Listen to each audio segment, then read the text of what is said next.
Chair, kamusta po yung so far yung nagiging COC natin? Well, kahit sa monitoring natin sa buong NCR, sa ibang parte ng ating bansa, maayos ang nagiging filing ng Certificate of Candidacy. Medyo matumal dahil unang araw nagbabantayan yung mga magkakalaban. At the same time, yung iba naman siguro pagpapabukas na lamang o yung sa kalagitnaan ng filing ng candidacy.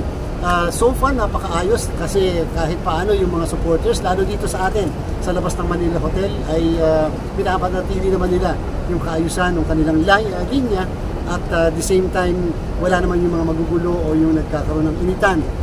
Pero may mga ilang areas lang tayo na minomonitor, kung kaya nagdesisyon tayo in one area, for example, in Bangsamoro, pinayagan natin ang pagkakaroon ng tinatawag na satellite venue for the filing of Certificate of Candidacy upang kahit paano, alam kasi namin na napakainit nung labanan doon sa area na yon, baka at nasa isang compound yung opisina namin, baka magkaroon ng hesitation na doon mag-file ng candidacy. Kaya nag-open kami ng isang alternatibo na satellite venue of filing the candidacy.